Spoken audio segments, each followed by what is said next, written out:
یہ جو میں نے بتایا کہ اطاعت کلی، ہمہ تن، ہمہ وقت، ہمہ وجوہ، جزوی اطاعت نہیں، بس یہ ذرا نوٹ آف کاشن ہے۔ اگر ہم اللہ کا ایک حکم مانیں گے ایک نہیں مانیں گے، یہ جزوی اطاعت ہے، یہ اللہ کو قبول نہیں ہے۔ اللہ کی طرف سے تو یوں سمجھیے کہ پیکج ڈیل ہے، ٹیک اٹ اور لیو اٹ، لینا ہے تو پورا لو ورنہ دفع ہو جاؤ، اللہ کو تمہاری ضرورت نہیں ہے، تمہیں اللہ کی ضرورت ہے۔ یا ایھا الذین آمنوا ادخلوا فی السلم کافہ، اے ایمان والو اسلام میں داخل ہونا تو پورے کے پورے ہو، ادھورے نہیں۔ اور سورہ بقرہ کی آیت نمبر 85 کے اندر تو جو وعید آئی ہے، افتؤمنون ببعض الکتاب وتکفرون ببعض، کیا تم ہماری کتاب، ہماری شریعت کے کچھ حصے کو مانتے ہو اور کچھ کو رد کرتے ہو؟ فما جزاء من یفعل ذلک منکم، تو جو کوئی بھی تم میں سے یہ روش اختیار کریں گے ان کی کوئی سزا اس کے سوا نہیں ہے، کان کھول کر سنیے، ان کی کوئی سزا اس کے سوا نہیں ہے کہ دنیا میں ذلیل و خوار کر دیے جائیں اور قیامت کے دن یردون الی اشد العذاب، شدید ترین عذاب میں جھونک دیے جائیں۔ وما اللہ بغافل عما تعملون، اللہ غافل نہیں ہے، بے خبر نہیں ہے، لا علم نہیں ہے اس سے کہ جو تم کر رہے ہو۔ تم اپنی داڑھیوں کے طول سے اللہ کو دھوکہ نہیں دے سکتے، تم اپنے پائجاموں کو ٹخنوں سے اوپر رکھے اللہ کو دھوکہ نہیں دے سکتے کہ تم بہت متبع رسول ہو، تم اپنے عمروں اور حجوں سے اللہ کو دھوکہ نہیں دے سکتے، اللہ کو معلوم ہے کہ حرام کی کمائی سے حج کیا ہے تم نے، حرام کی کمائی سے عمرہ کیا ہے تم نے۔ تو یہ جو جزوی اطاعت ہے کوئی اطاعت نہیں، اللہ کو قبول نہیں۔ آدمی سوچتا ہے کہ چلیے میں نے یہ کام اچھے کیے، یہ برے کیے، مجھے اچھے کاموں کا کچھ کریڈٹ بھی تو ملنا چاہیے نا، لیکن نہیں، اللہ کہتا ہے جزوی اطاعت منہ پر دے ماری جائے گی، اور جو دنیا کی سزا ہے وہ تو ہم اپنی آنکھوں سے دیکھ رہے ہیں۔ 130، 140 یا 150 کروڑ مسلمان دنیا میں ہیں، ذرا اندازہ کیجیے، لیکن ہماری رائے کی کوئی اہمیت ہے؟ بین الاقوامی معاملات میں کوئی ہم سے مشورہ لیتا ہے کیا؟ آپ کا کیا خیال ہے؟ کس نمی پرست کے بھیا کیستی، ایسے بھی ملک تھے کہنا چاہیے، اب تو ان کا حال پتلا ہے، دولت کے انبار تھے ان کے پاس، لیکن ان کا مذاق اڑتا تھا مغربی ممالک، وہ چاہے سعودی بادشاہ ہوں اور چاہے وہ UAE کے امیر ہوں، مذاق ہی اڑتا تھا، کوئی حیثیت نہیں۔ حالانکہ کتنا بڑا رقبہ ہے، انڈونیشیا کے آخری جزیروں سے لے کر موریتانیہ تک سالڈ اسلامی آبادی، مسلمان آبادی۔ آپ کہیں گے کہ یہ بھارت جو ہے اس میں تو اکثریت تو نہیں ہے، لیکن 15 کروڑ یا 18 کروڑ تو آدمی یہاں موجود ہیں، لیکن کوئی عزت، کوئی حیثیت دنیاوی بین الاقوامی سطح پر۔ بہرحال یہاں بھی ہیں لوگ، کھاتے پیتے لوگ ہیں، ان کی اپنی کچھ عزت ہے اپنے معاشرے کے اندر، لیکن بحیثیت امت، بحیثیت قوم کیا حیثیت ہماری؟ تو الا خزی فی الحیات الدنیا، وہ تو ہماری نگاہوں کے سامنے موجود ہے۔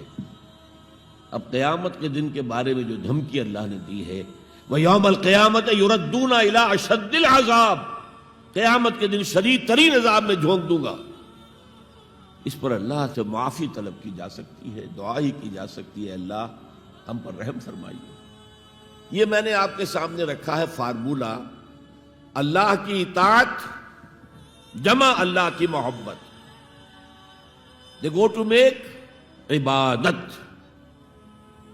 یہی دو الفاظ آتے ہیں اللہ کے رسول کے لیے بھی صلی اللہ علیہ وسلم۔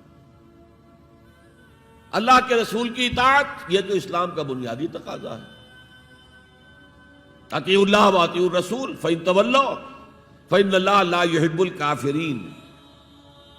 اطاعت کرو اللہ کی، اطاعت کرو رسول کی، پھر اگر یہ منہ موڑ لیں تو اللہ کو ایسے کافر بالکل پسند نہیں، تو کفر کا فتویٰ ہو رہا ہے۔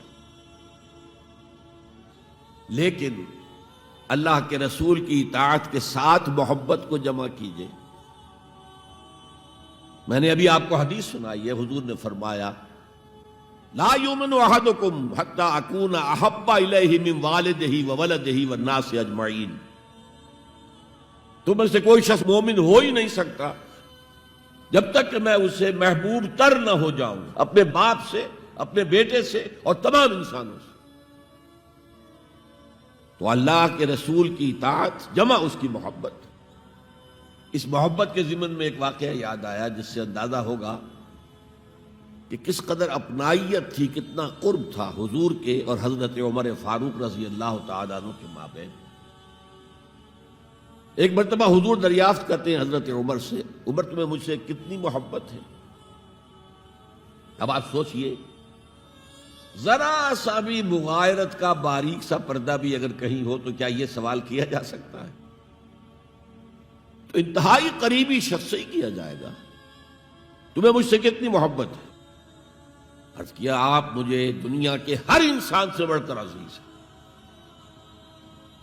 فرمایا اور اپنی جان سے؟ اب ذرا سا توقف کیا حضرت عمر نے. الان ہاں، اب میں یہ بھی کہتا ہوں کہ آپ مجھے میری جان سے زیادہ عزیز ہیں. تو حضور نے فرمایا اب آئے ہو مقام مطلوب پر. تو رسول کی اطاعت جمع محبت، اس کا نام ہے اتباع، پیروی کرنا. فرق کیا ہے؟ اطاعت کی جاتی ہے حکم کی، اور پیروی کی جاتی کسی کے نقش قدم کی، چاہے اس نے حکم دیا ہو چاہے نہ دیا ہو، جو وہ کرتا ہو کرنا. یہ ہے اتباع. یہ اطاعت سے بہت بلند شے ہو گئی. مثال کے طور پر یہ چھوٹی چھوٹی مثالیں، اصل اتباع کیا ہے وہ میں بعد میں عرض کروں گا. کوئی ایک صحابی بدو باہر سے آئے، ایک ہی دفعہ حضور کو دیکھا. حضور اس وقت اس حالت میں تھے کہ آپ کے بٹن جو ہے کھلے ہوئے تھے گریبان کے. انہوں نے پھر ساری عمر اپنے گریبان کے بٹن نہیں لگائے. میں نے اللہ کے رسول کو اس حال میں دیکھا ہے، میں تو ان کی پیروی کروں گا. حضور نے کوئی حکم تو نہیں دیا تھا.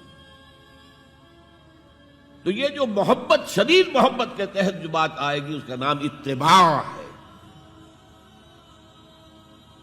اور اس اتباع کا مقام کیا ہے وہ آیت میں سنا چکا ہوں آپ کو. قل ان کنتم تحبون اللہ فاتبعونی یحببکم اللہ. اے نبی ان سے کہہ دیجئے اگر تم اللہ سے محبت کرتے ہو تو میرا اتباع کرو، میرے نقش قدم پر چلو، میری پیروی کرو. اللہ تم سے محبت کرے گا، تم اللہ کے محب نہیں محبوب بن جاؤ گے.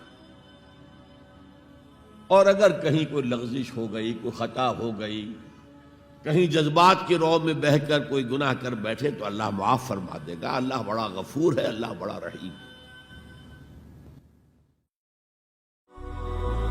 هي الحلقات تحفظني بآيات من القرآن، هي الحلقات تملأني بحب المصطفى العدنان.